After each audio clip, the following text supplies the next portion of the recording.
好，接下来我们要来特别关注到这个有关于台海的兵推哦。先来关注到大陆的600枚极音速飞弹，再加3000枚导弹，如果出鞘的话，美国现在也自曝哦，这个是五角大厦说的，兵推是全败，甚至他们很重要的福特号航母会沉没。真的是这样吗？今天我们会一起的来做关注3个火线话题。今天请来宾帮我们做解答。兵推刚刚特别提到的五角大厦是它的最高机密曝光了，说美军在台海的每一场战争都会败掉。如果大陆寄出的这个600枚这种极音速超强武器在太平洋的话，那么福特号会败掉，那么也会成为海上的棺材。他是特别这样讲。CSIS 还说呢，在过去的一个兵推说中国。只会赢2次，看起来中国是会大输的。可是这一回，我们刚刚提到的五角大厦却说美军会全输。台海兵推为什么这2次可以差这么的大？真的关键是出在大陆有极音速武器吗？再来，今天也会来特别的关注到中俄的战略轰炸机压制到日本的门口了。隔天，海警机炮舰又直接闯入到钓鱼岛，大陆是否重启在这边常态化、领海化跟实控化的一共3个阶段呢？好，今天都会一起请来宾帮我们做解答。这个是美军自己亲口证实、亲口说的，是不是他们的军事噩梦呢？来自于《纽约时报》率先披露的是美国战争部最高的机密兵推。我们赶快来看到他怎么说。结果显示，美军在每一次的台海兵推中都会全败，而且是无一幸免，而且是被解放军他说是会被彻底的击穿，毫无招架能力。这边。兵推也特别兵推了3种方式，包括第一个，如果解放军寄出的是这个极音速的飞弹，最快可以达到5马赫，那么美军的防御系统会难以拦截，福特号航母就会被直接击沉。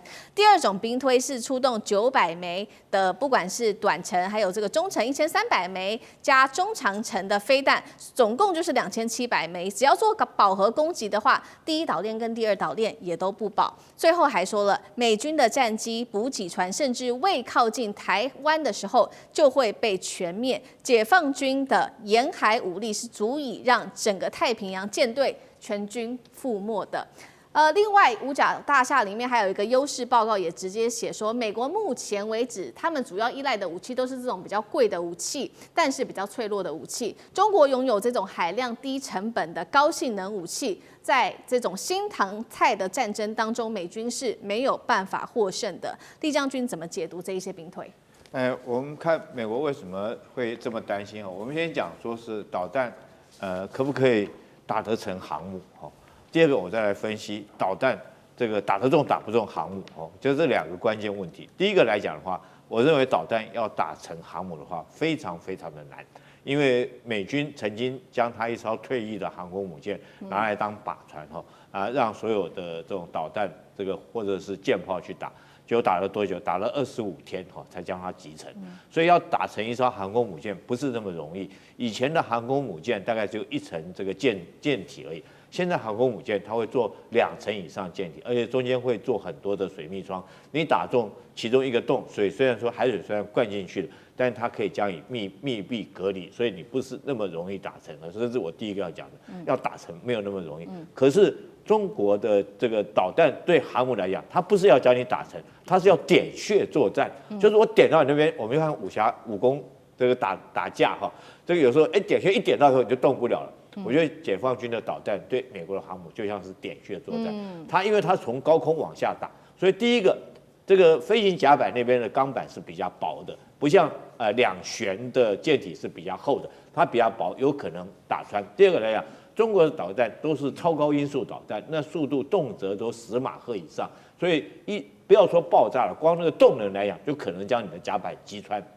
那试问一下，如果说一个飞行甲板被击穿的话，或者是你的指挥这个舰桥被打到的话，那是不是整条航空母舰就已经完全瘫痪在那里？就算你没有打成，也失去了作战能力。这是美军发现的一个很大问题。因为中国来讲，我们看到所有基因素，包括东风21、东风26、东风27，这都是弹道型的导弹虽然说它也有巡弋型的、平飞式的，但是它美军航空母舰最怕的是由上往下打的贯穿式的弹道式导弹。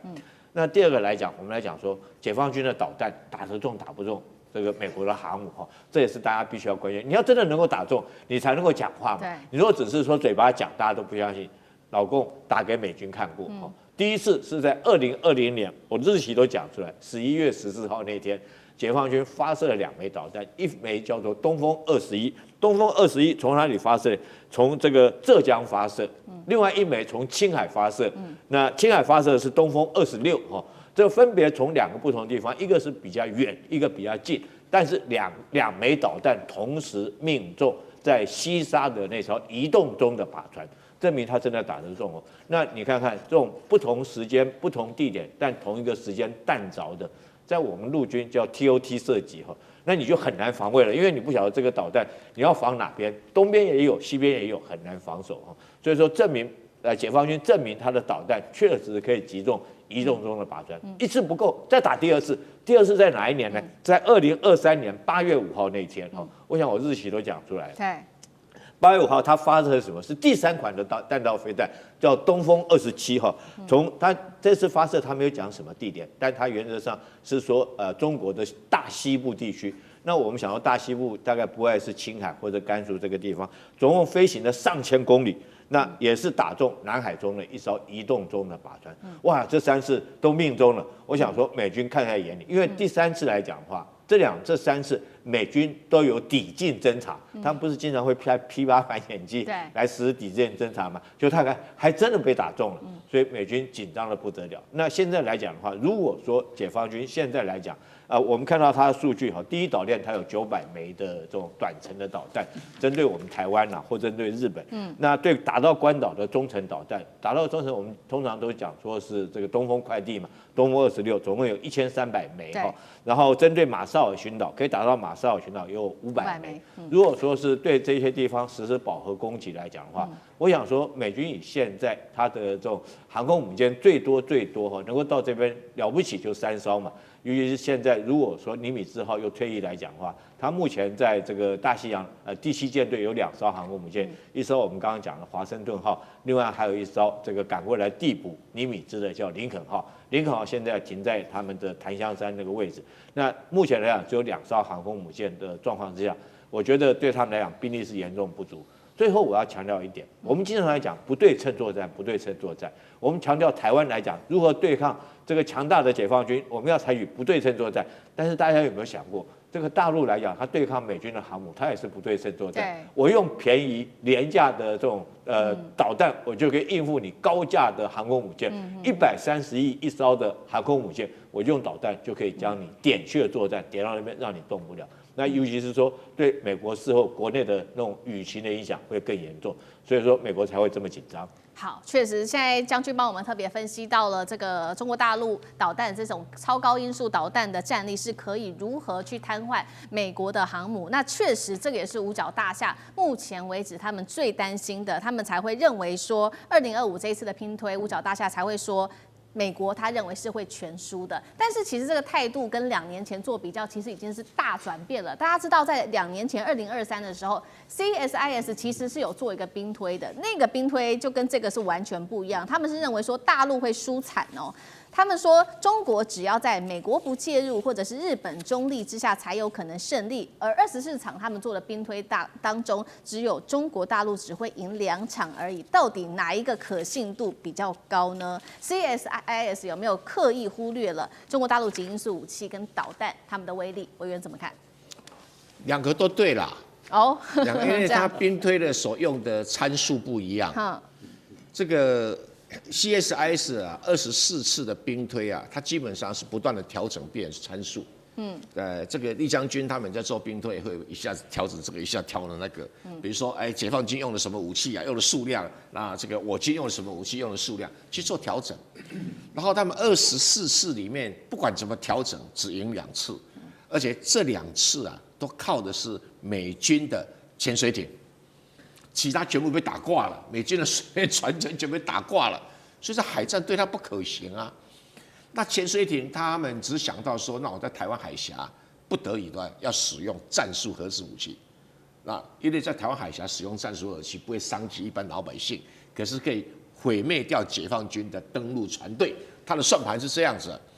可是他不是每一次都赢连使用核子武器都输，才这么输，所以你要知道说，他最后算一算，只有2次惨胜，那场要不要打？不要。对啊，这答案就很清楚了。那这个美国国防部呢是说，他们自己测试的是全输，是没有错了哈。因为刚才我们谈了很多的大陆的航空母舰，其实客观的讲，大陆航空母舰的舰队的数目跟质量跟成熟度还不够。如果是航空母舰对航空母舰，大陆赢的几率是不高，所有的兵推都是如此。但是就像刚才丽将军讲，大陆啊离那个东南沿海并不远啦。它后面有2款高超音速导弹，鹰击系列跟东风系列。我老天爷啊，这个数量有多少啊？第一个，因为它载台是什么？轰6K， 它载台是什么？是055、动555啊。那它载台陆基啊都有，所以我搞不清楚说你怎么去应付它。你一个舰队能够载的导弹不多啊，那问题是它在陆地上的导弹哦。你要多少有多少，你又打不到它，这是美军根本没办法赢的最大的原因。你任何船团来，什么基地在东南沿海，没有一个不会被摧毁的。那既然都会被摧毁，我打这场战争干什么？这主要的所谓的优势简报里面讲的是这个内容了哈。那我们只能很客观的讲，美国如果只想到这一点的话，他绝对不会参战。为什么？他打赢他没有什么好处啊。他输了一大堆，损失了一大堆舰队，就像赫格塞斯讲啊，他们真的有兵推过啊。我来10艘，大陆的这个导弹15枚就把我通通给摧毁了。那李将军讲对，因为大陆的东风导弹它其实不是巡弋导弹，说水平发射的，它都是滑翔式的。滑翔式你不能说它是弹道导弹，也不能说它巡弋导弹。它弹道导弹打上去，包括鹰击也是一样，打上去下来滑行的时候是变轨的，所以也不是完全根据弹道，那也不是巡航了，那垂直蹦就下来了。因为巡航的通常是到了以后才飞上去再打，那力道不够，因为你飞上去不会太高打下来。可是如果直接从外太空下来，那个重力加速度那就不得了了。可能直接把航空母舰从中间就穿个洞到海底里面去了。是，这最大的麻烦在这里啊。是。那也不能不拦截呢？他们想一想没办法拦截，因为终端速度通常都超过15马赫以上，所以就算了啊。所以我们只能跟劝美国最好就找个和平方案看28点也好，24点、22点比较实际啦因为你美国要跟中国谈判的，基本上还是在市场实力。因为你美国加欧洲加日本。加韩国加所有你英国，你的影响势力范围里面，现在还占全世界的 GDP 超过1半呢。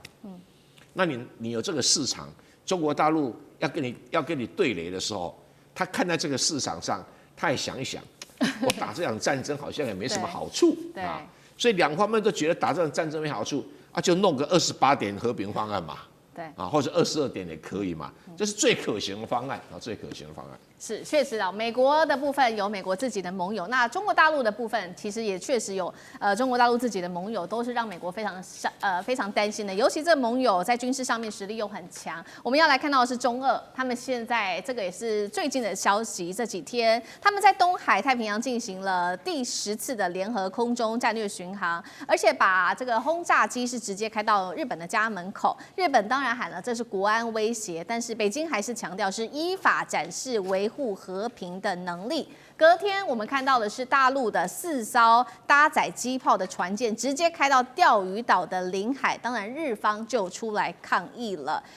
中国大陆是要宣布钓鱼岛接下来会实施的是常态化、领海化、实控化吗？会从巡航转变成全面控制吗？赖老师有什么解读？大陆不会登岛控制钓鱼岛，但是事实上钓鱼岛已经是领海的实控化的一个掌控了，这个一点争议都没有了。也就是说，钓鱼岛的海警船全年无休有的时候是在这个毗邻区在这个地方巡逻，有的时候就进入了12海里内巡逻。如果日本的船不管是它的渔船或者是它的公务船，只要进入这个领海的时候，大陆的船就会进来去驱赶，要不就是逮捕那在过去的时候，曾有一段时间是要把他逮捕，拖回去，例如说拖到福建或者拖到浙江，在这个地方里面进行审判啊。这是过去曾经有过试图要去逮捕。那我们看到的日本的做法，就是他的海上啊这个保安厅，他就会去阻挡啊，让他们的渔船能够跑走。后来日本的渔民干脆就不进入这个海域，因为这个海域本来就不是日本传统渔民的捕海区。以前啊，我们都知道，在过去啊没有现代化之前啊，我们的渔船基本上都是用风力的啊，并不是用这种动力的啊这种。那因此这个洋流的关系，所以日本的渔民基本上不会到钓鱼岛这个海域来捕鱼。那钓鱼岛这个海域是我们台湾的渔民跟浙江的渔民是在清朝的时候，事实上从更早之前，从明朝就是我们啊两地的渔民的一个捕鱼区，它是长期以来几百年来啊，甚至是都是中国的捕鱼区，不是日本的。它跟日本本岛、日本国一点关系都没有。那日本如果不是因为非法占领了琉球群岛、琉球国，所以他对钓鱼岛他根本没有权利说三道四。好，那现在的情况是这样子：当日本要把这个钓鱼岛国有化之后，那是原来是从石原生太郎开始搞起来的啊，那么一直到啊这个后来日本要把它国有化的那一天开始，中国大陆就实质上就进入了这个钓鱼岛，现状就被改变了。对，从那个时候到现在没有停止过。钓鱼岛这个中国的海警船是全年无休，在这个地方巡逻，常态化的巡逻。但是你说要登岛去控制这个岛，意义不大，也不会这样做。但是事实上，它已经不是在日本的有效的行政管辖权内了。好，谢谢赖老师。那我们休息一下，马上回来。地缘政治、美中之争、战略价值、强权崛起、小国生存，现在与未来洞悉事件走向，掌握世界脉动，全球观点尽在环